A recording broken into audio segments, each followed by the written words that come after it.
Hey everybody, welcome back to Northernlion Plays Enter the Gungeon. No Daisuke run today, everybody. Aww. Yeah, we still talking Jablinski memes, right? We still love the Jablinski memes, is that correct? Give me back. I've done what you asked, now give me back my son. We're gonna try for a 6-key punch out. Now it's not likely, it's a hard task to accomplish. We got Dueling Pistol and Rogue Special. We will... Ooh, I do like electric bullets. Gotta watch out for water, though. I do like... What was I gonna say? I just like... I'm rejuvenated, shall we say. Now, I'll pull the curtain back a little bit. What a terrible dodge. The Gungeon series is not necessarily long for this world. I've had a great time playing it, but once we complete that Daisuke run, for sure I'm going to be looking for something else to put in that 3 PM PT slot. And it's, I'm telling you, because I respect you. I'm still having a fun time playing Gungeon. It'll always have a nice place in my heart, but, you know, I am feeling the heat that all the runs are getting a little samey. And having, you know, an extra 7 hours a week to check out something might provide a little bit more variety for the channel. Sounds a little bit more up my alley right now. That being said, we still have more to do in Gungeon, and it's just, don't shoot the messenger, you know? Sorry, I was thinking if we should go in there for the gun force. Don't shoot the messenger. It was good to come back, and, you know, not every game can last forever. Isaac is in that special sort of like... You know, it's like a franchise player. Maybe we signed it for a bad contract way back in the day, but hey, we gotta... Ooh. Don't blow up the water barrel, thank you. We gotta abide by the rules of that contract. You know, it's the foundation of Western civilization. In the meantime, we're looking for more variety. Mario Maker, oh man. That game is something, and not going anywhere for the time being. So Gungeon it's sunsetting. That's why I prefer to use like the word sunsetting to going away. And even though it's like the same thing at the end of the day, sunsetting, it just sounds so much nicer, which is how I feel about it. Slay the Spire did not sunset. Slay the Spire supernova. You know? I beat that A20 run with the Silent. I closed the game and have only reopened it since to do the card evaluations. Now, I still have fond memories of Slay the Spire. It's one of my favorite games of the year, obviously. But this is a more gentle, into the horizon sort of setup. You know what I mean? And I'll let you know when the last episode actually is. The other thing is I don't have a viable replacement for it right now. So, you know, if you're enjoying the Gungeon runs, me too. Sometimes people say things like, well, now that I know a series is going to end, why would I keep watching it? It's so good. Well, why would you watch any content that I produce here in the year of our Lord 2019? You like the sound of my voice? You like the things that I'm saying for one reason or another? That has not changed. I'm still going to be talking. Oh, and I'm still going to be having a good time, and we're still going to be learning. There's still stuff to do. A few people have suggested doing Boss Rush, by the way, but I think we actually, I've done Boss Rush in the earlier series, I believe, or maybe it was on a stream at some point, but I know the damage cap against bosses is removed in Boss Rush. Which means that, you know, you can beat the whole thing in like 3 minutes? I don't know. It's not likely, is all I'm trying to say. I understand there's like a Gungeon speed run. I think the Gungeon Boss Rush speed run, if I remember correctly, basically consists of restarting the game as the Paradox until you get a sniper rifle and the scope, and then just spinning 360 degrees as fast as possible to get the synergy to work, and then one-hitting every boss. Or not, maybe not one-hitting, but coming close to it. Alright. Dude! The 6th chamber. I don't remember what this does, but we will look it up. It's a Blessing of Caliber, of course. The 6th Chamber Gungeon. Coolness increases as curse increases. Coolness decreases the cooldown of active items and increases the chance of items dropping upon clearing a room. Okay, it also increases curse by 2, so now we have 4 coolness. It prevents the usual curse penalty towards getting a room clearing reward. Interesting. So our coolness will go way up. And you know what? We just learned something new that I didn't realize before. I did not know that coolness decreases active items. Oh, active item recharge time. That's actually a very useful thing to know. Still more to learn. I also did not know that curse lowered your chances of getting a reward for completing a room. Almost. My dodging's all off today. I think I got Mario physics programmed into my brain. I need the hot switch off of that library to Gungeon physics, please. Anyway, suffice to say, this is not goodbye for Gungeon. But, you know, probably at some point within the next 2 weeks, we'll put something else in the spot. I don't know what it is yet. You feel free to tweet me your suggestions. Don't be mad if I don't do them. That's the divisional labor we got here, okay? So this is definitely an active or a passive, but I would still rather not open a brown chest, especially if we want to go to the oubliette. Will it be another roguelite? Will it be a story-driven game? Will it be a survival game? Will it be a multiplayer series? Will it be spin tires with the wheel? I don't know, brother. We'll figure it out together, okay? So buy the key. Forget the junk salesman. We will go to the oubliette, because the oubliette is fun, but also good. And move on. But this is also, I do want to say, you know, just in case I forget as the, you know, moment of sun setting becomes closer. Thanks for all the support on Gungeon. When I came back to it, I honestly thought, not necessarily that we were only going to play it for like a week, but I was like, okay, we'll probably play Gungeon for like a month and then slot something else in. And I did not just discover that Gungeon is an entertaining game. To be honest with you, it might, oh god, it might be the best roguelite. And I say that knowing, well, there goes our gun force, I guess, but I say that knowing that it invites questions. You know, I think, and I've said this before, I think there's a few in the mix. Very bad dodge. Isaac is definitely in there, without a doubt. FTL is incredibly designed. Spelunky is amazing and also incredibly designed. Like, Gungeon, I actually don't think it's necessarily the most elegantly designed rogue. Ah, crap. Dude, let me out. Good use of a blank, I guess.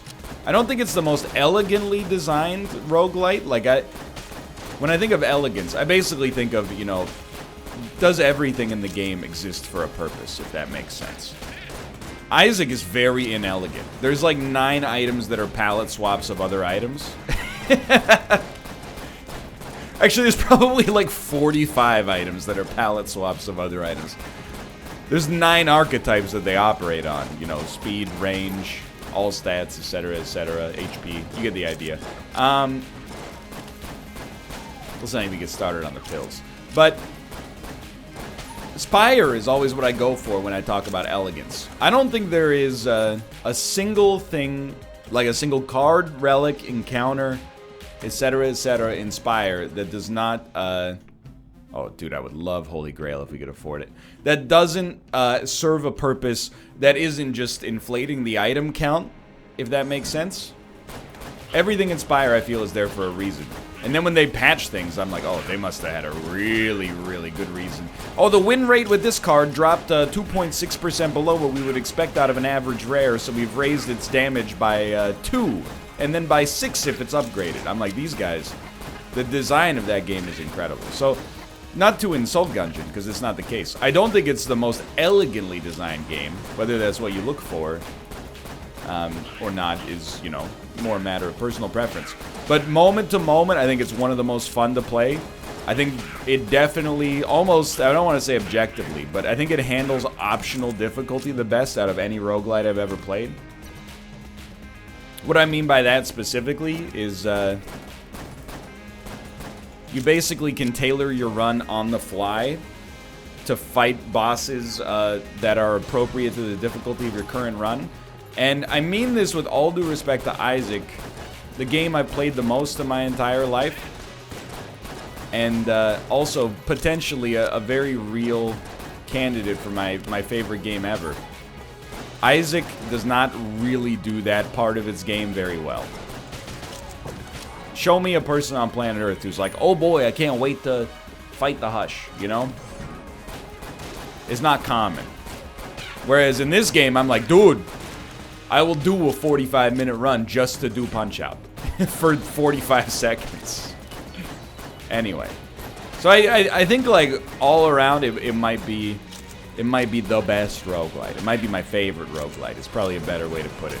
Again, you know, Isaac is so hard for me to tease it apart. You know, Isaac is like a family member at this point. I don't know. Do I love it? Do I hate it? Above all else, I respect it, and it respects me, and I'm looking forward to new stuff coming. But it's so, you know, I'm so close to it. It's hard for me to critique it. Both positively and negatively at this point. And that's really what I got out of Gungeon. You know, I had previously, I'll level with you, when I finished my first Gungeon series, I don't know, like 4 years ago. Terrible dodge. The vibe that I had, the emotion and the mood that I had related to Gungeon was that it's a good game, but it stops just a little, actually probably it's a great game, but it stops just a little bit shy of being like a truly classic indie game. Definitely good, definitely great, I should say, but just like missing a little certain something extra that would take it to that next level. And upon finally playing, you know, all of the DLC, patches, etc., expansions, they've done at least like 10 times what I would have expected would have made them have the X factor. They've taken, you know, whatever my minuscule complaints were at that time and addressed them, you know, tenfold. The game is so good. So it's not for a lack of respect that we'll sunset the series. Hey, don't kill me, please. I'm doing my best and being reverential to revere and not an Paul variety. I don't know. All I know about Paul Revere. My knowledge of the American Revolution is. I mean, I'm not from America, but simultaneously is on the low side. All I know is he's the British are coming, right? He's the guy who rides through the town going, the British are coming. Must have been pretty scary, you know, back... I know, like, you know, America, you know, we have that, like, bravado these days, but, like, pretty messed up, you know? You're just, like, living your life. Man, I could really use some ammunition. You're just living your life, all of a sudden you see some tall ships off the coast. That'd give you nightmares for the rest of your life. I still have recurring nightmares about being on the airplane to go teach English in South Korea. You're probably sick of me talking about it at this point, but, you know, it's not even that it was a traumatic experience, it just kind of sucked a little bit. And my brain, you know, for the last... I mean, it was 2010 when I went, so it's been almost a full decade. My brain is still, like... with decreasing frequency, at least. But my brain is still like, hey, remember that time you, like, locked yourself into this job that you hated for a year? In a country where you didn't know anybody? For fun?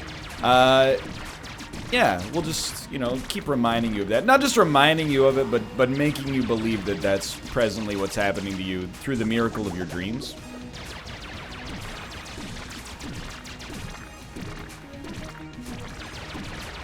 Now, I don't have any dreams about the American Revolution, but again, that might be because my knowledge of it is on the low side. In Canada, you know, I can't speak for the whole country, I guess, but in Ontario, when I went to high school, and we are far enough away from that, you know, it's been almost 14 years since I graduated. They might have changed the diploma requirements a few times since then, but you had to take a history course that was Canadian history. So in 10th grade, you take, you know, a history of Canada from the Articles of Confederation up until roughly the present day. And anytime you take, I don't know if you've taken history classes that go to quote-unquote the present day, you don't learn a lot about the present day. You spend like, you know, 2 months on each of the First World Wars, and then they're like, and now cell phones! And you're okay, is this gonna be on the exam? I don't really like Bullet Idol. But it's not a complete slap in the face. Yo, Devolver, which is actually Evolver, is extremely good. How much is the Holy Grail? It's only 21, and we will also increase our curse by 1, which will increase our coolness by 2.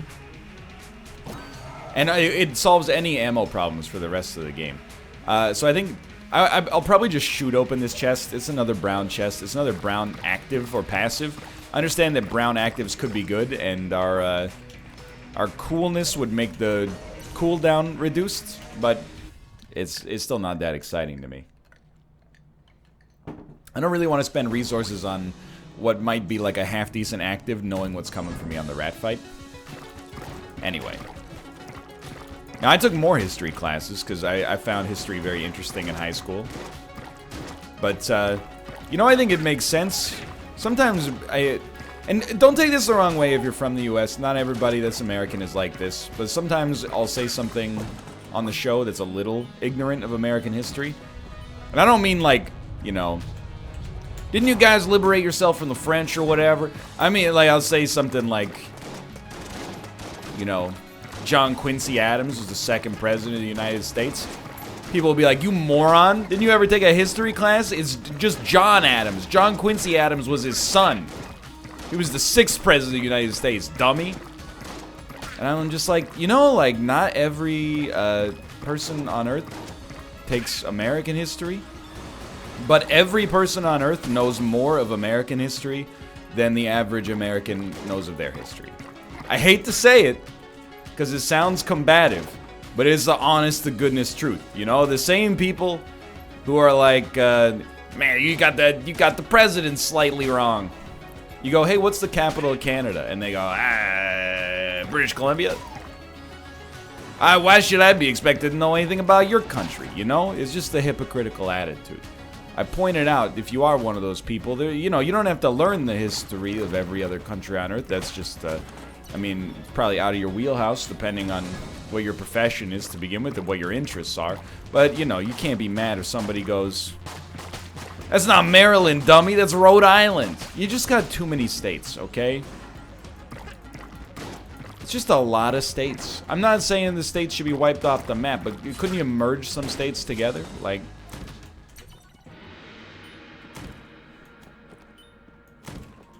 I mean, 50 states? That's a lot of paperwork, dude.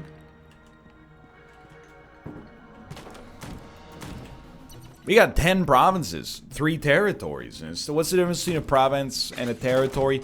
Look, you're barking up the wrong tree. I don't know, man. What's the difference between a state and Guam? You know, I don't know the answer to that question.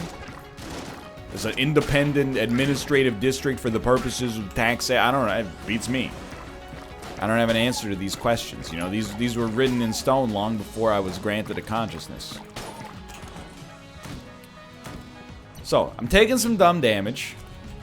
DD in the chat, please. But, on the other hand, dumb damage equals smart ammo in many ways. We will definitely... I shouldn't say definitely. We have a very good chance of getting enough casings to buy the rat key. I will start opening these. We've been lucky on keys. Dude, first off, armor, but who cares? The big thing here is the speed upgrade. Obviously, you want HP upgrades. They're so valuable in Gungeon, up to a point. But I think a speed upgrade is probably, like, as valuable as your third health upgrade or something. I know that sounds insane. Like, what am I talking about? But, you know, not all health upgrades are necessary. That's my roguelike principle of the day. You know, you need as many health upgrades as you need to survive the boss fight. Or to survive the game. It doesn't have to be the boss fight, I suppose. And then after a certain point, you don't need any more, and they, you know... Health is very much... is feast and famine, you know what I mean? If you need it, it's the most important upgrade you could ever get in the game. If you don't need it, it's quite literally useless most of the time. Okay, so I think we just got enough casings to buy the nod key, which is fantastic news. We could gun force the boss. Decidedly unnecessary to do so, because we have great guns already. We might prefer to get a passive. However, we don't get control. The most we get is influence.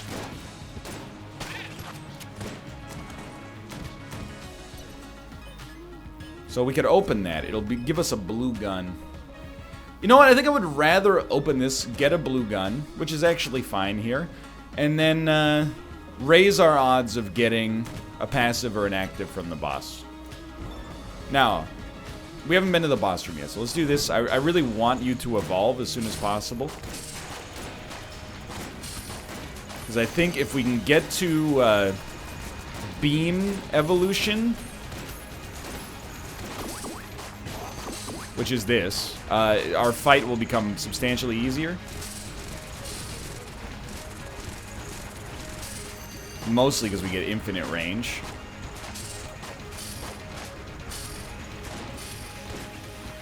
Just dodge, forehead. And if we get to other evolution, even better. Hey, the camera is kind of causing me some issue here. It's like I can only see like 1% of what's actually happening on the screen right now. Okay, so we did get a gun. It was a fine gun, all things considered. Now don't leave. We got plenty of opportunities here. Share the completed map. Yo, blank companion's ring. Every time we use our active, he blanks. At the very least, we will be able to use this. 30? Let's go. At the very least, we will be able to use this to help us blank after we get active items from the rat, but some of the active items from the rat grant invincibility, so it's kind of like a little bit of a who cares situation. But yeah, I mean, the run's great right now. It would be nice to get an active on this floor so we could use our active as a blank and use our blanks against the boss and still make it to the rat room, but I'm not sweating. We're in a beautiful spot. Really, like, Evolver, I think this is Austin's preferred form of the Evolver, and that's not a joke based on what it's doing right now. It's a real comment based on respect for his Gungeon play. The great thing about it is, even in his next form, DPS is really good. Maybe even better, although you have to aim. It's fine. So this is an adequate rat killer, I think. I would describe it as such.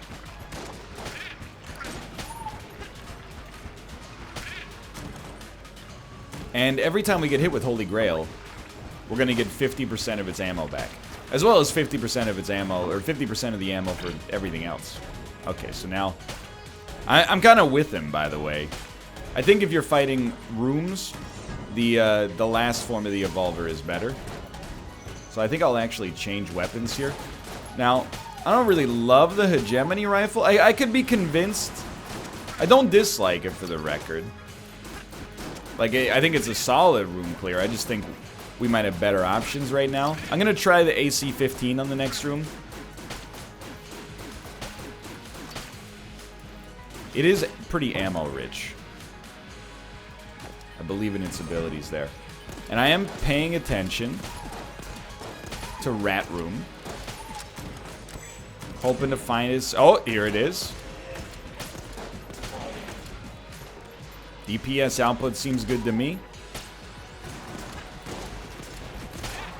Very bad hit. Or was it? Because we just got a bunch of ammo. Chamber gun, totally fine. We have big shotgun for chamber gun as well, but I mean, we don't need ammo for anything, I think.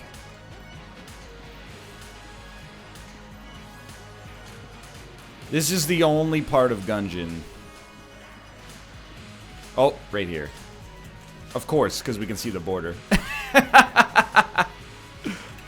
This is the only part of Gungeon I get consistently annoyed with, though. Is the path to get to the rat.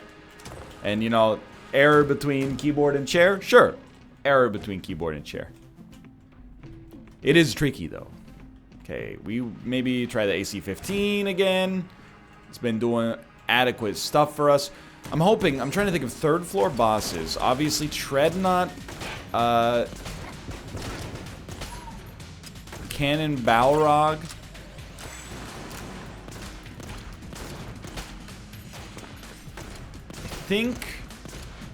I love the knockback here. We'll use the Evolver.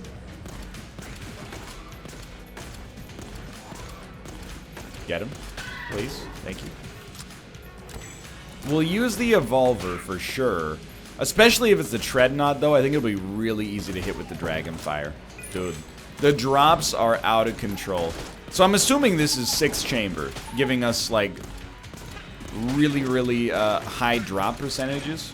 Or at least not having it nerfed by our higher amount of curse. I'm not sure, but... Either way, I'm not turning up my nose, because I don't have a problem with its baggy clothes. It was a skater boy. Says see you later, boy. Is it... Skater boy is like the original r/that happened, right? I mean, I don't think anybody... Let me rephrase, because I've spent a lot of time on the internet. I don't think many people are under the impression that the events that take place in the song Skater Boy, with an 8, by noted Canadian pop-punk princess Avril Lavigne, is actually occurred in real life.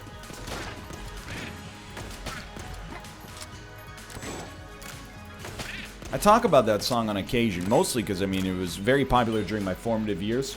Avril Lavigne was also effectively from, hold on. Yeah, let's do it. Heels up.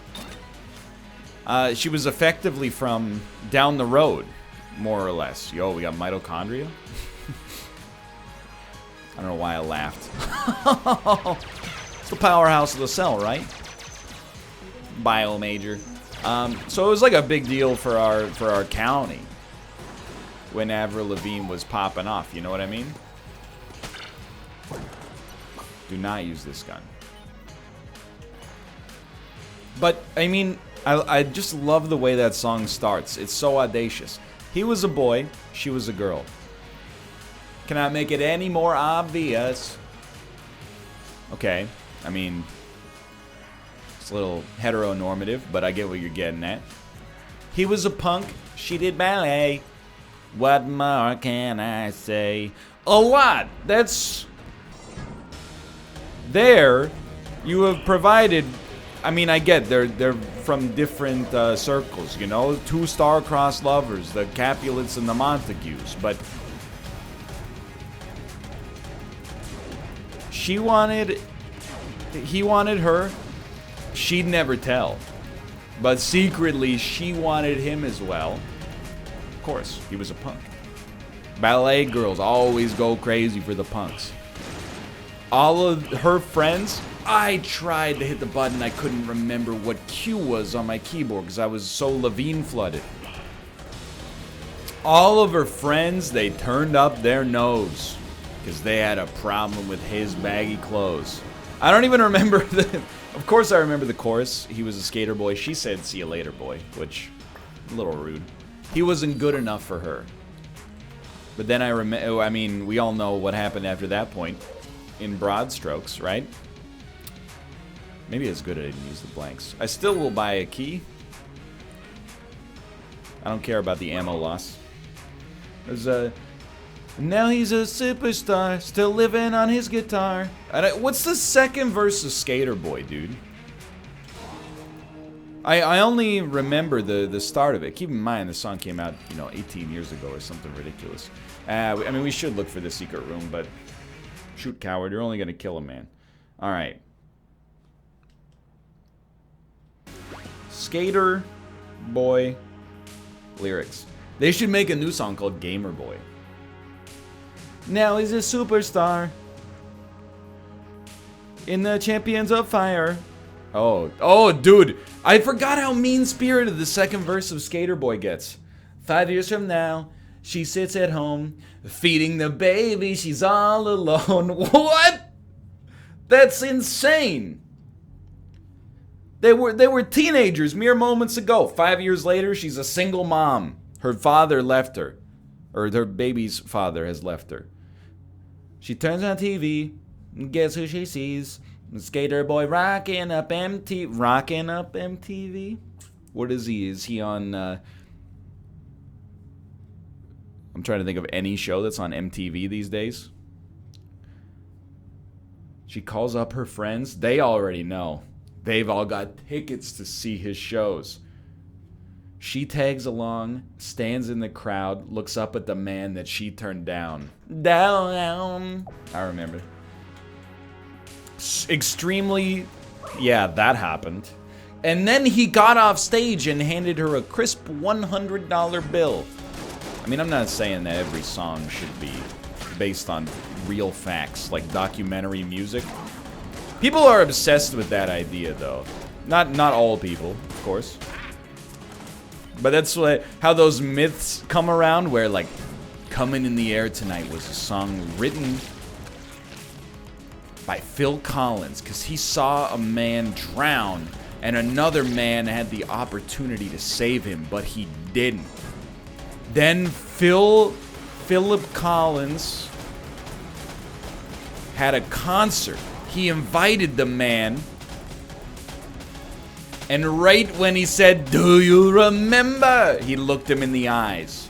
This never happened. I hope that you're not under the mistaken belief that this actually occurred. Although it is a great story, that is one of the classic myths of rock and roll music. Now, if you can provide me with a source that is not coolfacts.com, I might consider it. Preferably from Philip Collins himself would be nice.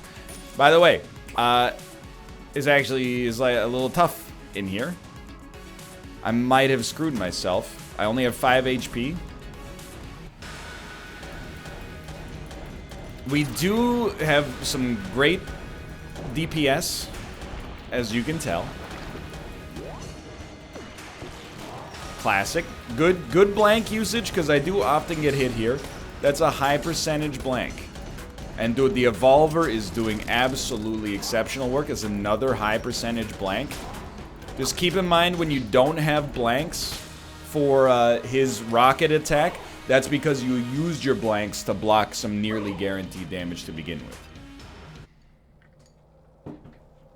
So that's as reasonably good as we could expect there, I think. I mean, and of course, this attack is not that bad. Just don't let yourself get surrounded. A little bit low on the DPS front there, but that's okay. Now, give me some attacks I can ride out. This is a rideable attack. That's fine. I don't dislike that much, because we have a speed upgrade, so as long as we have a speed upgrade, that attack is dodgeable, even if I'm not necessarily doing the most fantastic job of it.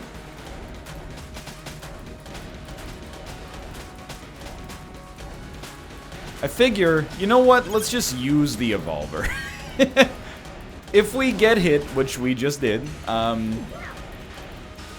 it will give us ammo back anyway. So I don't think we have much to worry about from an ammo front. Oh, well, alright. We should get ourselves set, because, I mean, you know what comes after this? It's Punch Out. And 5 key Punch Out. I mean, I would still appreciate it. There's no doubt about that. I'd be very happy to get the items and to have a bit of a cruise towards the Advanced Dragon, hopefully. But 6 is what we're looking for, which requires, not perfect play, but we gotta super counter him times 3 times. Okay? Don't get hit. Come on. Come on. Too fast. Nope, very bad dodge. Now we gotta start from 0. Come on, dude. Come on, dude. This is just... You're wasting both of our times. What's next? Nope. Good counter, please. Good counter, please. I'm so dumb. So dumb. You are really dumb. For real. I can't believe we dodged that. It's that attack, dude. Come on. Nope, too slow. Okay, I'm bailing. I'm going for 5-star meta.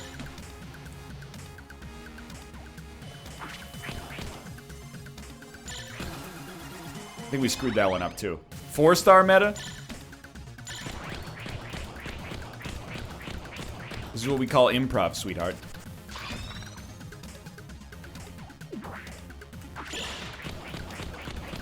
This one's gonna be close. Just to kill him. He might be able to time us out. So, I would describe this so far. Not my finest performance in Punch-Out, but you gotta remember, you know, you gotta regress to improve. When it comes to learning new stuff.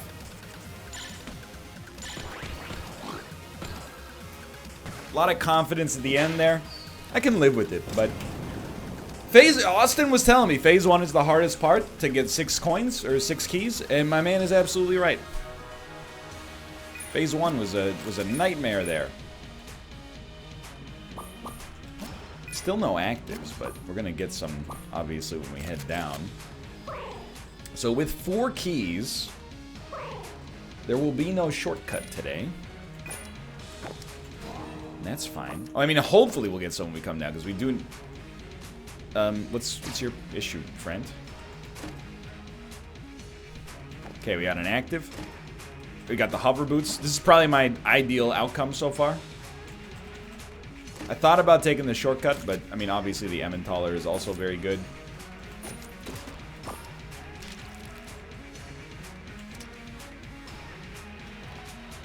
Okay. Take this. No eats.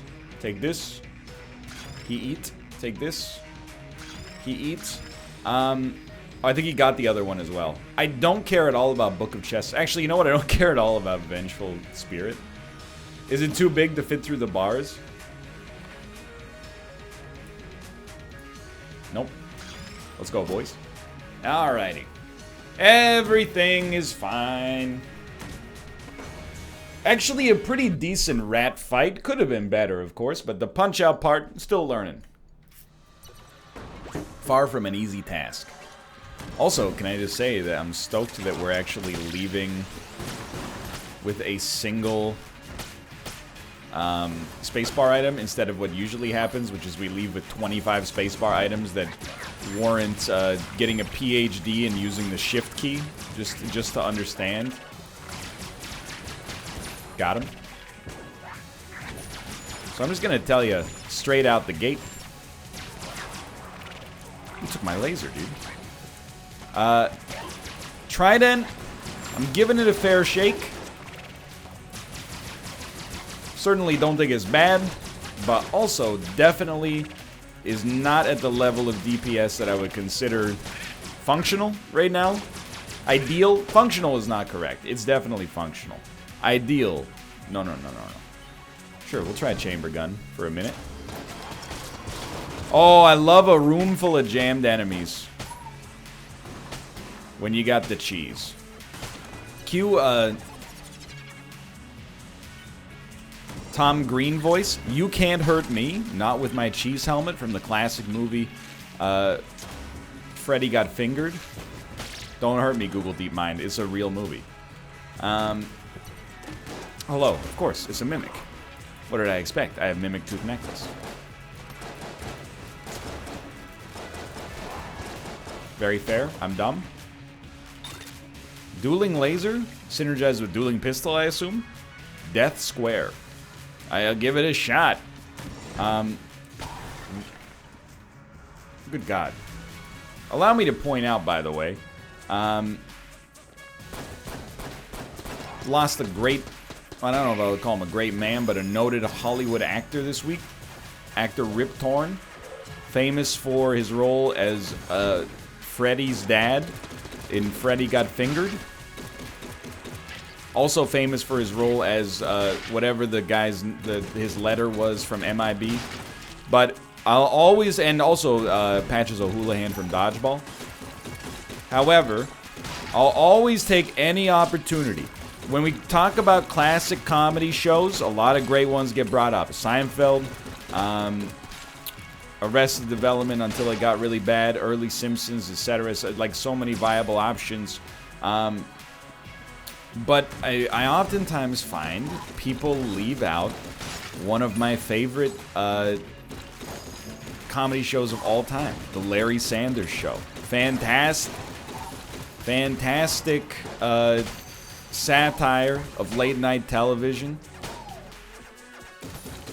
Excellently played by some of, you know, I don't know, is TV Hollywood? Some of the, you know, the last generation's maybe favorite comic actors. Gary Shandling, Jeffrey Tambor, who I understand, you know, was also in Arrested Development, has his own controversies, but and Rip Torn as well. A great show. You can probably get it on HBO Go. Speaking of which, I did watch the first episode of Chernobyl last night, finally. Found myself with an extended laundry fold and thought, you know what? Let's finally watch this show people are all on about. It's a great watch, dude. I wouldn't say I'm excited to watch the rest of it, because the first episode was basically just like an extended montage of people slowly coming to the dawn of realization that they're gonna die. It was not exactly the most uplifting watch, but very compelling television, no doubt about it. You know, that's I ate the chest.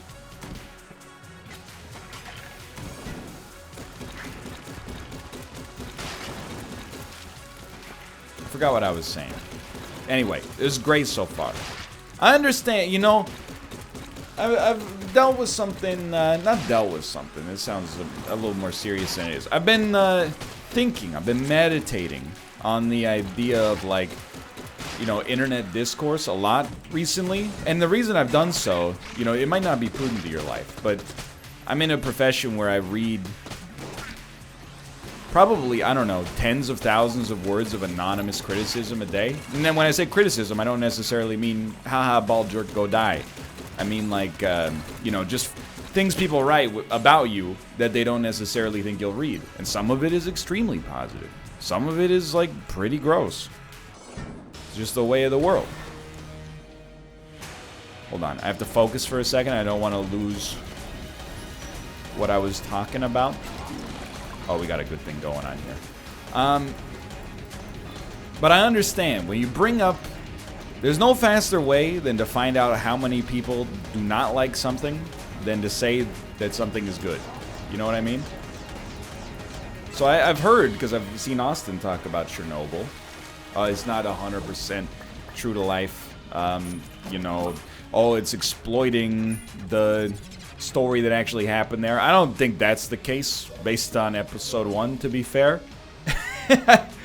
I mean, it's exploitation in the sense that they are using that story to make a television program that will also, you know, make HBO money.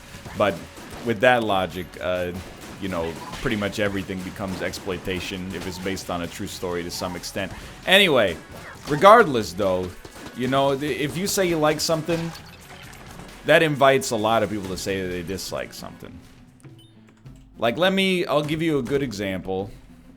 And there will be, in my opinion, actionable advice at the end of this. But it's only from one person to another. It's not coming from a, reputable source, the Dalai Lama, etc., etc. It's just my 2 cents.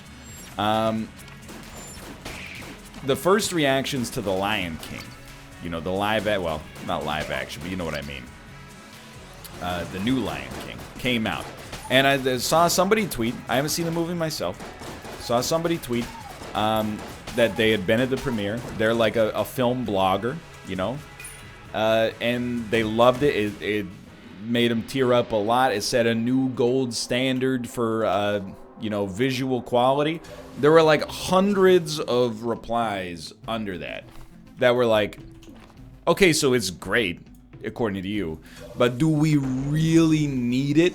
And I was just like, I think you've gone too far. I understand the cynicism about the live-action Disney remakes taken from someone who paid for 2 D-Box tickets to Aladdin. I get it.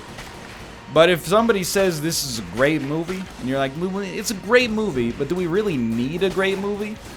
Wouldn't I rather see a bad movie that has a concept I've never heard of before? Well, maybe yes, maybe no. I just find that that level of cynicism is where I just go, you know what? I have to tune out like everything you're saying, because you haven't seen the movie either. And you're like, I know that you've seen the movie and you say it's a masterpiece, but based on my preconceived notions, I think you're wrong. So could you please defend your opinion, having actually engaged with the media, to me? That sort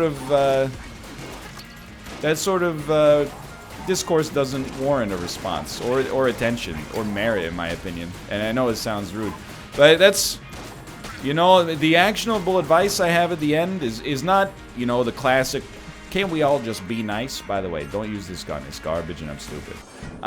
Oh, hello. Give me the dueling laser and then eat him up. And also continue to shoot. He should be dead before we're done with cheese here, I think. Apparently, it's going to be close. I still think he's screwed, but it's more just, Well,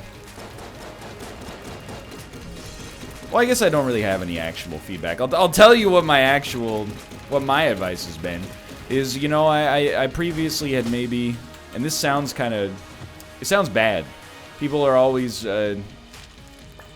I'm trying to, it's a delicate subject to some extent. I'm trying to think about how I want to phrase it specifically, but, we kind of grow up with the idea that everybody has their own opinions that should be respected. And I think oftentimes that gets confused and confusing for the idea that all opinions should be treated with equal amounts of respect. And sometimes, I gotta tell you, I just don't think that's true. I think the opinion of someone who has seen a movie should probably be...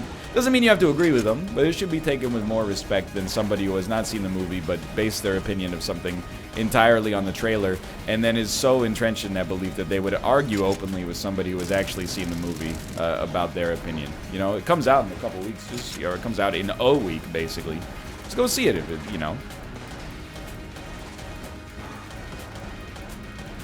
And it's been hard for me as well, You have to... I don't mean hard in the sense like I struggle with it on the regular, but it's one of those things you always got to keep in mind, People, and there are people watching this video that this will apply to. You're entitled to say whatever you want on the internet, to some extent. I'm not condoning it, but it's the way it is, It is naive to some extent to say, can't we all just be nice? But there are people who think that their comments don't get read, but they get read. And then the username and avatar get filed in the Northernlion database up in the old cerebral cortex. And the next time I see criticism, I do a quick little username check, and I go, who's it from? If it's from somebody whose username is filed in the bank of, like, this person, argues in good faith, I give it a lot of credence. If it comes from somebody who has a name I recognize for maybe arguing in bad faith consistently, then I'm like, you know what? This criticism actually means less because this person is just always angry. They're always angry, they're always critical, they're always pedantic.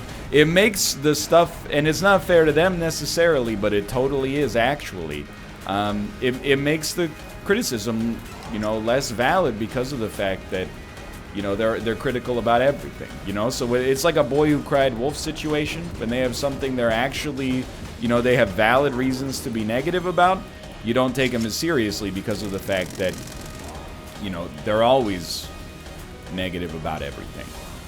I'm not going to name any names, but I want you to know I got a scroll going in my mind right now of usernames from the from Twitch chat and Reddit and YouTube comments where I'm like, you don't think I know who you are. I know who you are. I've already read your Reddit profiles. You can't stop me. And I feel bad sometimes because I read your Reddit profiles and your comment history is like a little toxic, but then the stuff that's not toxic is like, man, I'm like not happy with where my life is at right now. And I'm like, that sucks. But don't pay it forward, brother. Takes a lot of strength to be the seawall that the waves of toxicity brush up against on occasion. Just for having the audacity to play video games for entertainment on the internet and be a white noise generator for the sleeps around the nation.